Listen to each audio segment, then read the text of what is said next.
지금 북한에 예수 믿는 사람 대충 추론하기로 한 30만 정도 된다고 합니다. 그 모임이 얼마나 뜨거운지 중국에 있는 어느 국경선에서 만나서 북한에서 탈출하지 않겠냐 하지 않겠답니다. 좀 필요한 것, 특히 성경책만 가지고 생을 걸고 북한에 돌아가서 거기 지하 땅굴에 파가지고 거기 예배 드리는데요. 그들은 지금도 추위에 떱니다. 저 뒤에 지금 히터가 고장났거든요. 저도 지금 다리에 추워가지고 달달달 떨리고 발도 시리고 한데 우리는 얼마나 좋은 조건에서 예배 드리는지 모릅니다. 중국에는 지금 뜨거운 성령 역사가 일어나는데 몇백만 명이 지금 공산국가니까 몰래 예배를 드리고 있다고 합니다. 좀 추워도 감사하시기 바랍니다. 제 둘째 아들 군인이죠. 어제 밤에 이야기하기를 지금 현재 자기 군부대 목사가 예배 시간 노골적으로 말하더랍니다. 여러분, 저 오늘 설교 준비 한 주간 못했습니다. 성경 그냥 읽고 내 느낀 점 말하겠습니다 라고 하는데요. 그래도 그런 음성 가운데도 하나님의 음성 분명히 있다, 저는 확신합니다. 그 목사는 개인적으로 하나님 앞에 심판받겠죠. 그러나 예배에 참여한 성도는 하나님 앞에 서야 하는 것인데, 저는 하나님께 기도하고 설교 준비했습니다. 분명히 하나님 음성이 맞겠죠. 오늘 두 귀를 토끼처럼 쫑긋 세우시고 하나님의 말씀으로 받으시길 바랍니다. 이정 목사의 강연이 아닙니다. 하나님의 말씀으로 받으시기를 주의 이름으로 축복합니다. 오늘은 복 있는 사람이란 제목으로 우리 하나님 음성 듣겠습니다. 하나님이 사람을 처음 만드실 때 복이 있는 사람으로 만드셨습니다. 창세기 1장 27절, 하나님이 자기 형상 곧 하나님의 형상대로 사람을 창조하시되 남자와 여자를 창조하시고, 전 세계 그 어디에도 인간의 기원이 없는데 하나님이 바로 성경을 통해 밝히셨죠. 저절로 생겨난 거 아닙니다. 그러면서 28절, 하나님이 그들에게 복을 주시며, 말씀 그대로 받으시면 됩니다. 이렇게 처음부터 복 있는 존재로 만드셨지 저주 있는 존재로 만들지 않으셨습니다. 아니, 여러분이 자동차를 하나 만들어도 멋지고도 완전한 차로 만들려고 하지 처음부터 아예 쓸모없는 고물차로 만들려고 합니까?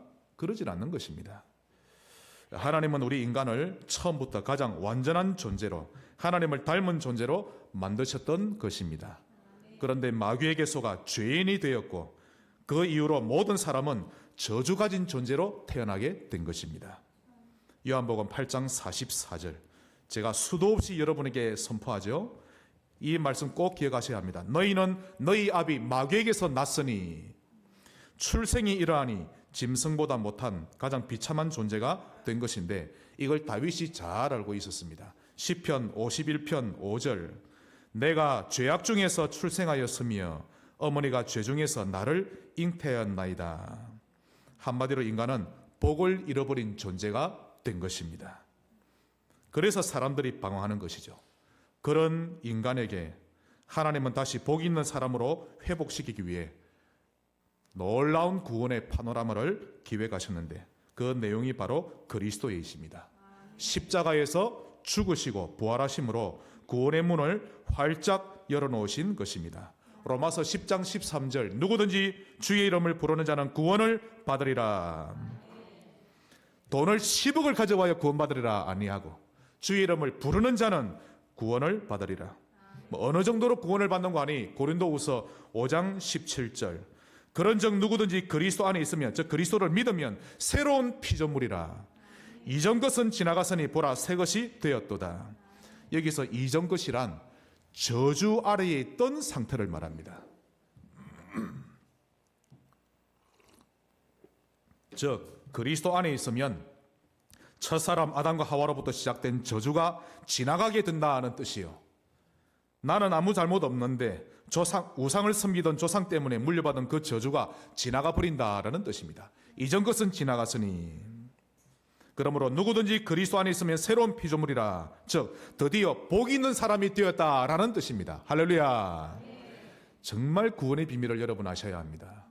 이전 것은 지나갔으니, 언제 이렇죠? 예수님 영접할 때부터.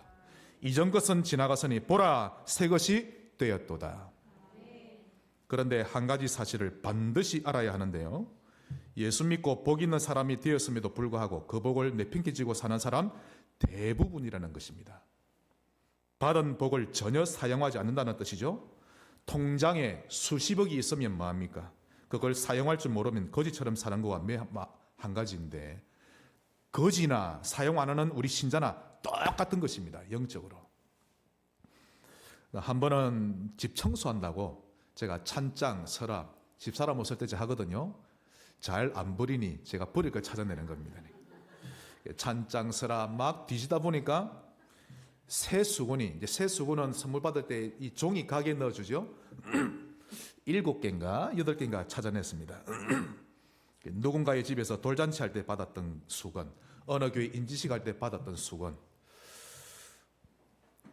그런 새 수건인데 문제는 그걸 받은 지 날짜를 보니까 수년이 지난 거 있죠. 어떤 거는 7년 8년이 지나고, 그동안 그거를 꺼내 쓰지 않았다는 뜻인데, 새 수건이라고 아껴 쓴다고 구석에 숨겨놓은 건데 막상 꺼내보니까 흰 수건이 아이보리 색깔로 바뀌어 있는 거 있죠. 누런 때가 완전히 찌들어 있는 겁니다. 새 것을 받았으면 헌 것은 뭐 걸레로 쓰든지 하고 새 것을 기분 좋게 쓰면 되는데 아낀다고 꽁꽁 숨겨놨던 거죠. 아끼면 똥 된다는 말이 바로 이 짝인 것입니다.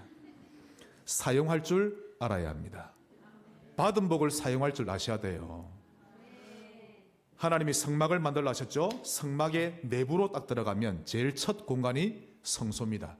성소와 지성소가 있는데, 성소에 들어가면 촛불이 있고 떡상, 향단 이렇게 나와 있습니다.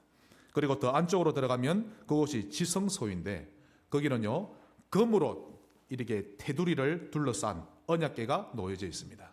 그 언약궤 속에는 뭐가 있죠? 십계명이 적힌 두 돌판, 아론의 쌍난 지팡이, 만나 담은 항아리, 그리고는 그 위에 덮개가 있습니다. 언약궤 위에 그 덮개를 덮어두고 그 위에 두 천사가 날개를 펴고 서로 마주보고 있는 그 형상을 만들어 놓았죠. 그런데 그 언약궤 덮개를 다른 말로 속죄소라고 합니다. 그 속죄소의 뜻이 우리 죄를 덮어주셨다라는 뜻입니다. 그래서 속죄하다 할 때 그 속자라는 것은 이 돈, 그러니까 재물이든 어떤 뭐 희생이든 뭔가를 바친다는 의미가 그 속자입니다. 그래서 죄로 인해 벌 받는 대신에 무언가를 대신 바침으로 우리 죄값을 해결받는다라는 뜻이죠. 그걸 보고 속한다, 속죄한다라고 합니다. 다시 말해서 우리가 우리의 죄값으로 형벌받는 대신에 예수님이 우리를 위한 희생 제물로 바쳐졌던 것입니다. 그러므로 주님의 피로 우리의 죄가 깨끗하게 씻겼다라고 하는 말을 더 정확하게 말씀드리면, 자, 한겨울에 눈이 한방눈이 내리면 하룻밤 자고 나면 그 다음 어떻죠? 온 세상이 눈으로 덮입니다. 그 눈 밑에는 여전히 돌멩이도 있고 벌레도 있고 더럽고, 그죠? 그러한데 그 위를 하얗게 딱 덮어버린 겁니다. 즉 타락한 본성, 죄를 여전히 가지고 있는 우리의 모습 있는 그대로 받아들이시고는 우리를 예수님의 피로 덮어버린 겁니다. 그래서 우리는 죄의 본성은 그대로 있는데 하나님이 우리를 볼 때 죄가 안 보여, 예수의 피가 보이지, 대신 죽은 어린 양 예수가 보이지 너희들의 죄가 안 보여 라고 말씀하신 것입니다. 이사야 1장 18절, 여호와께서 말씀하시되 오라 우리가 서로 변론해보자. 너희의 죄가 주홍 같을지라도, 자, 이스라엘 백성이 워낙 이 복음을 못 누리는 겁니다. 그래서 오라 우리가 한번 토론해보자.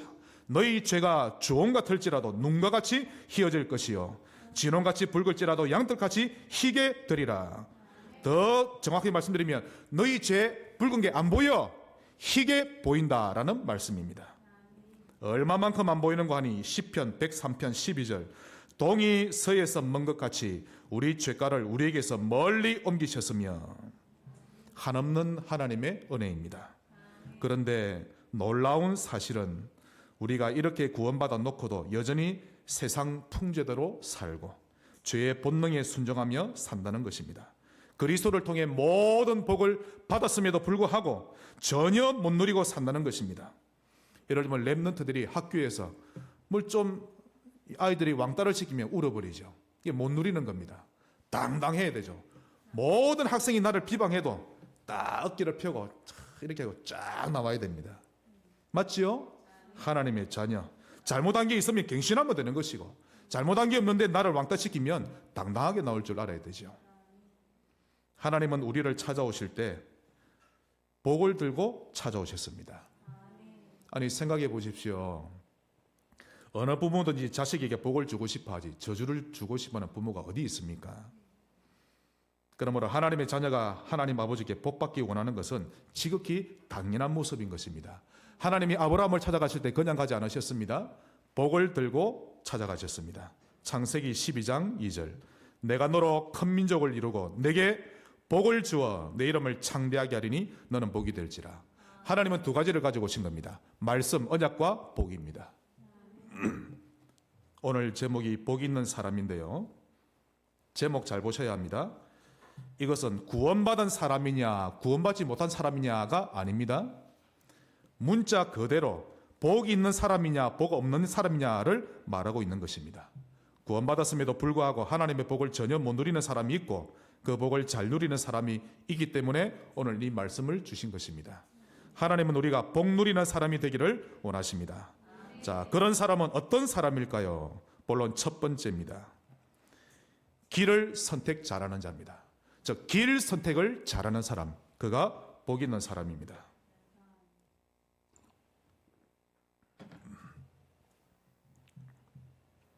그래서 1절에 잘 나옵니다. 길 선택을 잘한다는 말이 무슨 말입니까? 첫째, 악인의 꾀를 따르지 아니하며. 이 원어를 보니까요, 여기서 악인이라고 하는 것은 하나님의 율법에 따라 죄인으로 판명된 자, 즉 불신자를 말합니다. 예수 믿지 않는 자. 이들은 구원받지 못한 자들이기 때문에 하나님의 뜻대로 살아가는 법을 알지 못합니다. 그래서 이들은 하나님 말씀 대신에 각자 자기들만의 인생을 살아가는 원리가 다 있죠. 그것을 오늘 본문에서는 꾀라고 표현합니다. 그 꾀를 여러분이 따르지 말라는 하나님의 말씀입니다. 결국 불신자는 중요한 순간에 하나님 말씀대로 결정하기보다 말씀과 반대되는 대로 따르게 되어 있는데, 그런 결정대로 여러분은 따르지 않아야 합니다. 삶의 방식이 불신자와 같은 방식이 되지 말아야 합니다. 사업하는 방식이든 연애하는 방식이든 결혼하는 방식이든 이사하는 방식이든 불신자처럼 하지 말고 하나님 말씀대로 할 줄 아셔야 합니다. 겉으로 보기엔 아무리 좋은 결정인 듯 보여도 말씀에 틀린 결정이라면 단호하게 거부할 줄 아셔야 합니다. 그가 복 있는 사람입니다. 오늘 이 말씀이 아멘 되시는 분은 응답받습니다. 목사의 말로 들으시면 안 됩니다. 하나님의 말씀이죠. 잠언 4장 14절 15절. 사악한 자의 길에 들어가지 말며 악인의 길로 다니지 말지어다. 그의 길을 피하고 지나가지 말며 돌이켜 떠나갈지어다. 또한 길을 선택 잘한다는 것은 두 번째로 죄인의 길에 서지 아니하며. 이 죄라고 하는 것은 우리가 화살을 쏘았을 때 표적에서 빗나간 것을 말합니다. 그러므로 죄인의 길에 서 있다라고 하는 것은 하나님의 길을 가지 않고 자기가 가고 싶어하는 길로 가는 것을 말합니다. 복 있는 사람은 하나님의 길에 서 있는 사람을 말합니다. 예배에 완전히 승리하세요. 올해 원단 때 제가 여러분께 말씀드릴 겁니다. 송구 영신 예배죠. 2024년을 두고 하나님은 여러분이 결단하기를 원하십니다. 2024년은 웬만큼 아파도 예배드리세요. 아시겠지요? 네. 웬만큼 힘들어도 예배 중심으로 하세요. 하나님이 아십니다. 사람 때문에 힘들어서 안 가고 일이 너무 안 돼서 안 가고 그러지 말고 하나님께 딱 결단하는 겁니다. 할렐루야. 하나님께 마음을 들이시면 됩니다. 죄인의 길에 서지 아니하며. 세 번째로 오만한 자의 자리에 앉지 아니하고. 여기서 오만한 자라는 말은 원어를 보니까 조롱하다, 비웃다라는 그 단어에서 파생된 것인데, 즉 하나님을 조롱하고 비웃는 자를 말합니다. 다시 말해서 하나님은 필요 없다. 하나님 없이도 인간은 잘 살 수 있다. 예배 안 드려도 돼. 빠져도 돼. 특히 기도 안 해도 돼. 라며 하나님 존재를 부인하거나 하나님 무용론을 주장하는 사람인데요. 이런 사람을 두고 교만한 사람이라고 말하는 것입니다. 교만 중에 가장 큰 교만이 하나님을 부인하는 것입니다. 이런 자와 함께 앉아 있지 않기를 하나님은 바라십니다. 하나님이 교만을 얼마나 싫어하는 줄 아십니까? 잠언 16장 5절. 무릇 마음이 교만한 자를, 즉 하나님이 필요 없다는 자를 미워하시되 피차 손을 잡을지라도 벌을 면하지 못하리라. 교만을 못 버리고 그 자리에 계속 앉아 있는 만큼 망하게 됩니다. 18절. 교만은 패망의 선봉이요 거만한 마음은 넘어짐의 앞잡이니라. 패망하고 싶은 분은 교만하시면 됩니다. 교만하면 결국은 패망하고 넘어지게 됩니다. 그러므로 교만을 이기는 기도는 저는 하나님이 필요합니다. 하나님이 인도해 주옵소서. 한번 저를 따라합시다. 저는 하나님이 필요합니다. 인도해 주옵소서. 이 기도가 여러분의 길 선택을 바르게 인도해 가실 것입니다. 여러분이 선택한 잘못된 길에 미련도 두지 말고, 여러분의 틀린 선택이 옳다고 고집 부리지도 말고 하나님이 보여주시는 길로 선택해 가시면 되는 것입니다. 복 없는 사람의 공통적인 특징이 있죠. 자기 행동을 끝까지 옳다고 억지를 부리지만 복 있는 사람은 잘못했어도 결국 하나님 앞에 딱 섭니다. 결국 그 시간이 조금 걸리겠습니다만 결국 하나님 앞에 딱 서죠. 그 차이 어마어마합니다. 길 선택을 잘하는 신자 되시기를 주의 이름으로 축복합니다. 두 번째로 복 있는 사람이란 시작을 잘하는 사람입니다. 이런 사람이 복 있는 사람이죠. 그것이 2절에 나옵니다. 오직 여호와의 율법을 즐거워하여. 시작을 잘하는 사람은 여호와의 율법을 즐거워하는 자입니다. 자, 이게 무슨 말입니까? 그 첫째로 삼위 하나님을 즐거워한다는 뜻입니다.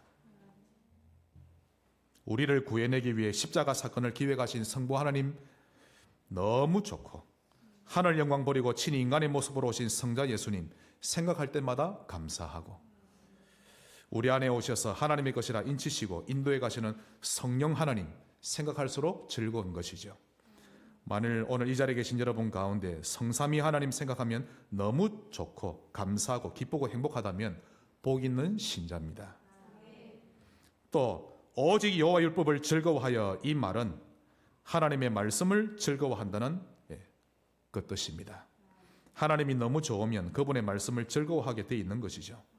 시편 기자처럼 시편 19편 9절로 10절에 여호와를 경외하는 도는 정결하여 영원까지 이르고 여호와의 법도, 즉 하나님의 말씀도 진실하여 다 의로우니 금곧 많은 순금보다 더 사모할 것이며 꿀과 송이꿀보다 더 달도다. 이런 고백이 절로 나오는 것입니다. 저는 매일 성경 읽습니다. 매일. 그거 읽지 않으면요 힘든 거 있죠. 사실 저는 휴가 없는 게 더 좋습니다. 휴가 때 한 번씩 말씀을 안 읽어보면요, 그 영적 리듬 깨지는데 정말 힘듭니다. 차라리 아침에 새벽에 일어나서 하나님 바라보고 기도하고, 또 새벽기도 마치면 뒤에서 말씀 읽고 기도하고 얼마나 좋은지 모릅니다. 여러분도 그렇게 되시기를 바랍니다. 제가 단언컨대 하나님의 말씀이 즐거운 자는 100% 성령인도 받습니다.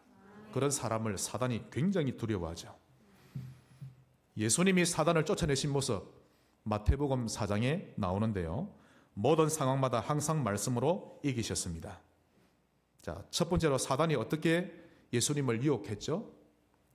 영적 서밋 되기 위해 주님이 딱 금식을 선포하고 기도하고 계신데 사단이 와서 그 영적 리듬을 깨려고 유혹을 했던 겁니다. 이 돌들로 떡을 만들어 먹으라. 그때 주님의 대응하는 방법입니다. 마태복음 4장 4절. 예수께서 대답하여 이르시되 기록되었을 때, 이게 무슨 말이죠? 하나님 말씀에 이 뜻이죠. 기록되었을 때 사람이 떡으로만 살 것이 아니요 하나님 입으로부터 나오는 모든 말씀으로 살 것이라 하였느니라 하시니. 사단아 물러가라 이래 하셔야 되는데 기록되었을 때 말씀이 이러하다라고 합니다. 아주 쉽게 사단의 계략을 이기신 거죠. 믿음으로 말씀을 선포하면 사단이 무기력해집니다. 그러자 이번에는 사단이 주님을 높은 성전 꼭대기에 데리고 가서 주님을 시험하는데 이제는 사탄이 성경 구절을 인용합니다. 뭐라 그랬죠? 성경에 이르기를 간이 부어도 보통 부은 게 아니죠. 성경에 이르기를 이곳에서 뛰어내리면 천사가 와서 도와줄 것이라고 기록되어 있으니 한번 뛰어내려 보라. 맞죠? 말씀이. 사단은 주님이 명예심이라는 죄에 걸려 죄짓게 만들려고 성경 구절을 인용했던 것입니다. 아무리 성경을 인용했을지라도 그것이 범죄 도구로 사용되면 엄연한 죄입니다. 그래서 코미디언들 한 번씩 이 코미디 할 때 성경과 기독교를 많이 조롱하듯이 인용하죠. 그 죄입니다. 만일 주님이 이 시험에 걸려 들었다면 주님은 범죄하게 되었을 것이고 메시아로서의 자격을 상실하게 되었을 겁니다. 하지만 주님은 이때도 말씀으로 이기셨죠. 7절에 예수께서 이르시되 또 기록되었으되 주 너의 하나님을 시험하지 말라 하였느니라 하시니. 이번에도 사단의 참패입니다. 세 번째로 이제는 지극히 높은 산으로 가서 천한만국과 모든 영광을 보여주며 주님께 말합니다. 만일 내게 엎드려 경배하면, 참 여러분 이것만 봐도 주님이 하나님이시지만 사람의 모습으로 오셨을 때는 하나님의 영광 다 버리고 오신 것입니다. 사단이 완전한 사람으로 오신 주님을 향해 지금 시험을 하는 거죠. 만일 내게 엎드려 경배하면 이 모든 것을 내게 주리라. 경배 대상 바꾸는 유혹을 합니다. 이때도 말씀으로 이기셨습니다. 10절 이에 예수께서 말씀하시되 사단아 물러가라 기록되었으되 주 너의 하나님께 경배하고 다만 그를 섬기라 하였느니라. 그러자 드디어 11절 이에 마귀는 예수를 떠나고 천사들이 나와서 수종드니라. 기록된 하나님의 말씀으로 모든 시험을 이겼던 것입니다. 따로 수행하거나 돌을 닦았던 것이 아니라 평상시 말씀을 가지고 계셨습니다. 여러분은 말씀을 가지고 계십니까? 목사로서 여러분에게 진실로 당부합니다. 말씀을 가지고 사시기를 바랍니다. 그냥 하루를 시작하지 말고 말씀을 가지고 살아야 합니다. 복 있는 사람이란 어떤 사람인지를 주님이 친히 모범으로 보여주신 것이죠. 또 시작을 잘하는 사람, 두 번째로 그의 율법을 주야로 묵상하는 도다.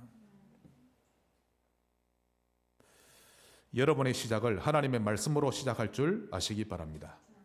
사업이든 학교 진학이든 결혼이든 이사든 무엇이든 시작할 때 내가 결정하고 내가 선택하는 것이 아니라 하나님의 말씀으로 시작할 줄 알아야 합니다. 그렇게 할 수 있도록 오직 여호와의 율법을 즐거워하여가 되기를 바라고, 그 정도가 아니라 그의 율법을 주야로 묵상하는도다. 이렇게 되시기 바랍니다. 저로 인사합시다. 주야로 묵상합시다. 이 밤낮으로 묵상한다는 것은 알고 보니까 하나님의 명령이었습니다. 맞습니까?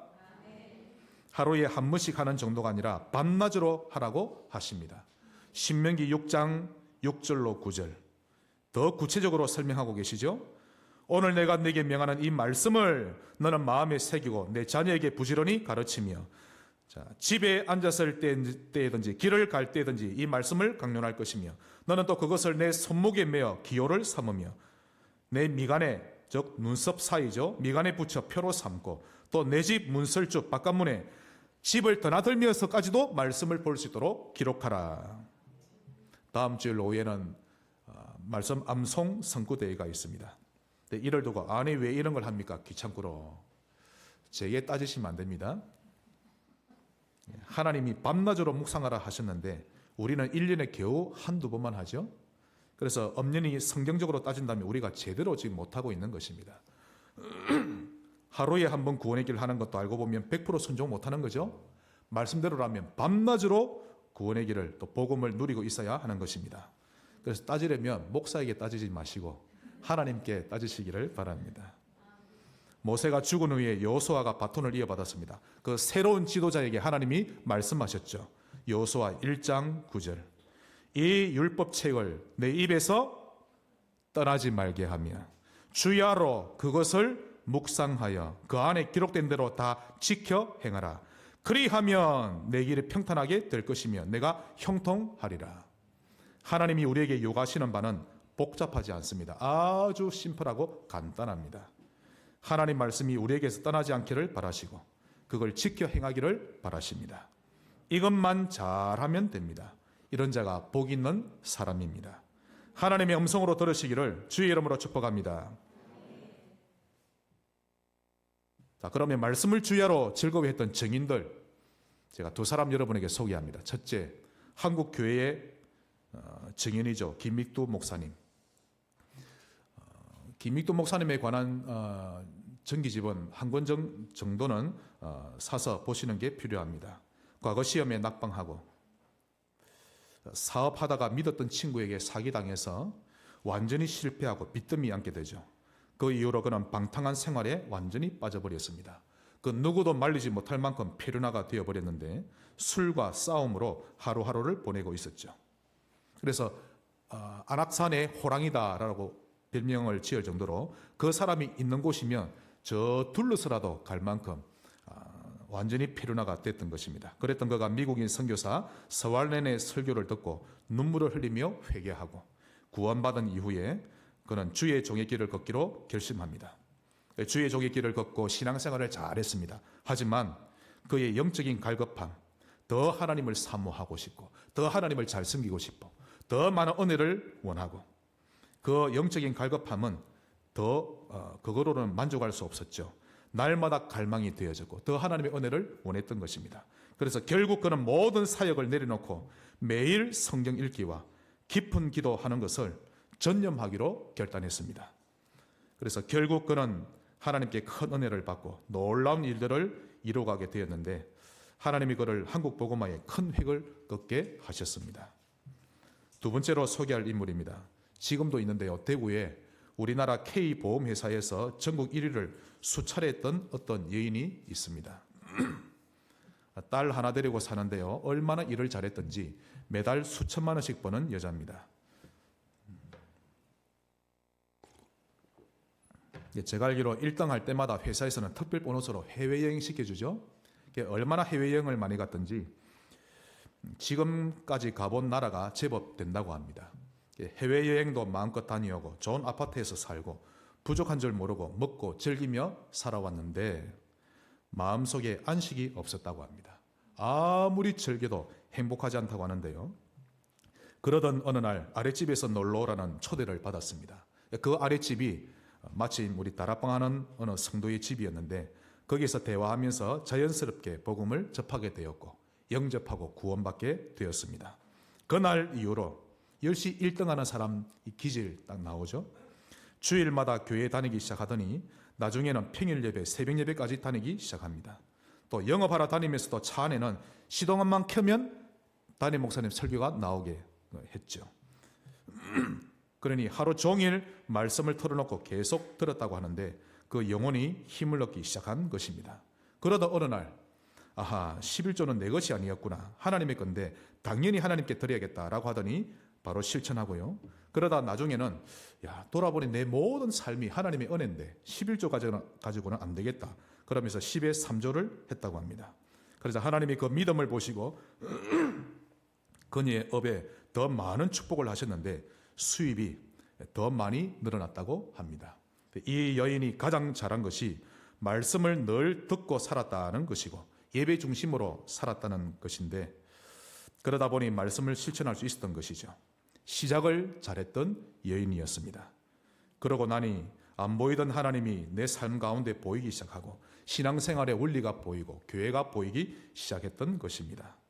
말씀을 살아가는 사람은 100% 성령인도 받는 인생이 됩니다. 말씀으로 시작하시기 바랍니다. 마지막 큰 세 번째입니다. 이렇게 길을 선택 잘하고 시작을 잘할 때 맺을 열매입니다. 즉 결과를 말하는 거죠. 그 열매 첫 번째로 시냇가에 심겨진 나무처럼 살게 됩니다. 제 처가가 저 함안에 있습니다. 가면요 완전히 논밭입니다. 그 주변이 완전히 촌동네죠. 어느 날 한번 갔는데요. 작년쯤입니까? 엄청 가뭄이 있었죠. 벼가 완전히 논밭이 이게 말라버렸습니다. 벼도 마르고 그 옆에 있는 양파, 마늘 한 번씩 갈 때마다 가뭄일 때 가면 양파도 마늘도 줄기가 완전히 말랐는데 농사를 짓지 않는 제가 봐도 가슴이 아픈데 그걸 직접 심은 농민의 가슴은 얼마나 애타겠습니까? 그때 내리는 비를 단비라고 합니다. 강아지 이름이 아니고 달달하고 달콤한 이름입니다. 그렇죠? 하나님 말씀이 우리 영혼의 단비인 것입니다. 그러므로 말씀이 우리 영혼에 내리면 내릴수록 시냇가에 심겨진 나무가 되는데 그는 철을 따라 열매를 맺으며 그 잎사귀가 마르지 아니하고 하는 모든 일이 다 형통하게 될 것입니다. 이 말씀 그대로 체험하는 신자 되시기를 예수 이름으로 축복합니다. 오랜 세월 하나님 자녀로 살면서도 열매 없고 잎사귀가 마른 이유는 내 영혼에 단비가 없어서 그런 것입니다. 시냇가에 심겨진 나무처럼 되시기를 바랍니다. 이런 사람이 복 있는 사람이죠. 또한 어떤 열매를 맺습니까? 두 번째로 이런 사람의 길은 여호와께서 인정하십니다. 하나님이 인정하시는 인생이 되어가시길 바랍니다. 사탄이 인정하는 인생이 아니라 하나님이 인정하시는 인생 되어가는 그런 걸음을 한 걸음 한 걸음 내디디면 됩니다. 하나님, 저는 믿음이 너무 작아서 바로 실천하기 너무 어렵습니다. 알고 계십니다. 조금씩 하나님을 선택하는 거죠.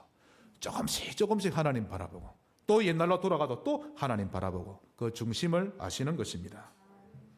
그러면 복 없는 사람은 어떠합니까? 지금까지 우리가 복 있는 사람의 모습을 봤는데 복 없는 사람은 그 모습은 길을 선택하는 모습이 못났습니다. 악인의 꾀를, 즉 불신자처럼 살고 죄인의 길에 서 있고 오만한 자, 즉 하나님을 필요로 하지 않고 교만한 자의 자리에 앉아 있죠.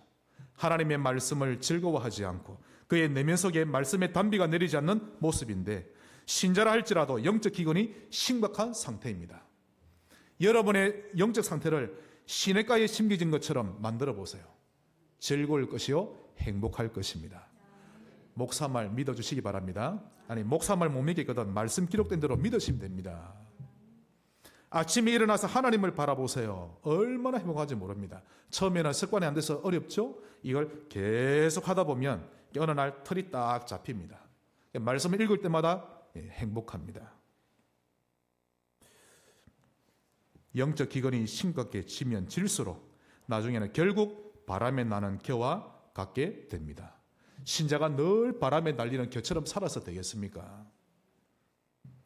그러므로 그 결과는 그의 길은 망하는 길인데 마이너스 인생이 되는 것입니다. 하나님은 플러스 되게 해주시는데 사단을 따라가면 마이너스 인생이 되어져 갑니다. 그러므로 말씀으로 시작하세요. 그러면 길을 선택을 잘하게 될 것입니다. 이것이 하나님이 우리 인생에게 제시하신 삶의 원리입니다. 오늘 하나님의 음성 들으시기를 주의 이름으로 축복합니다.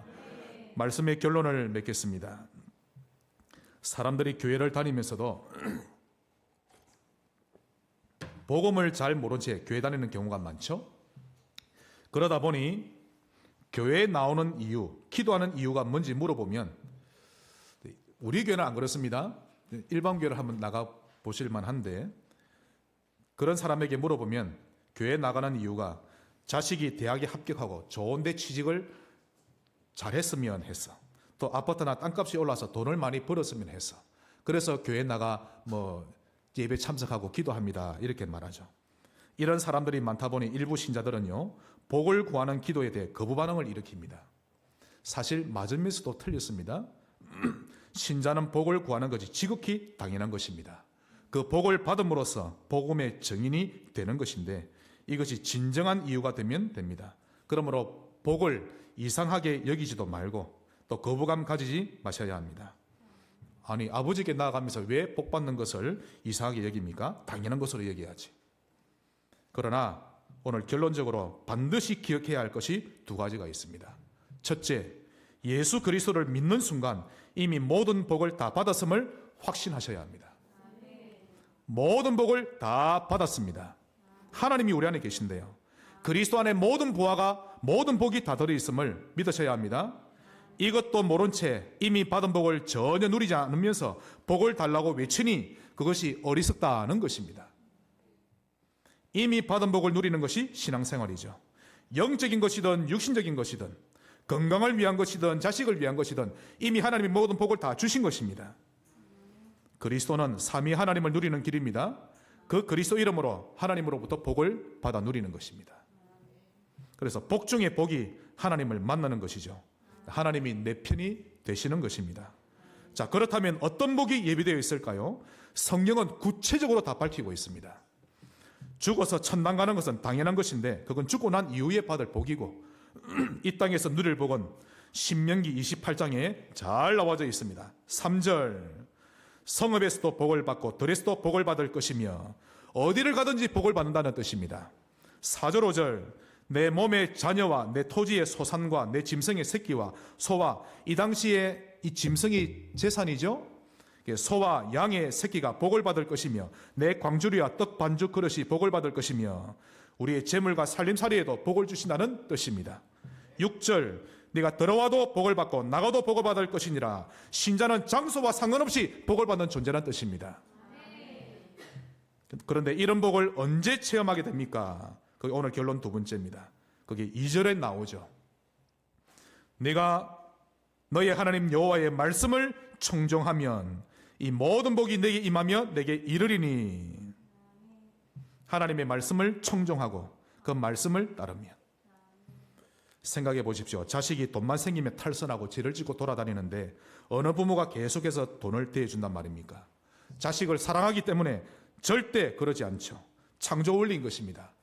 인간은 하나님을 떠나서는 살 수 없는 존재로 만들어졌습니다. 우리의 행복과 기쁨의 원천은 하나님께 있는데 하나님과의 관계가 어그러져 있는 만큼 불행을 겪게 되고 하나님을 체험하지 못합니다. 그분의 말씀 안에서 살 때 참 자유와 성공과 행복이 있는 것입니다.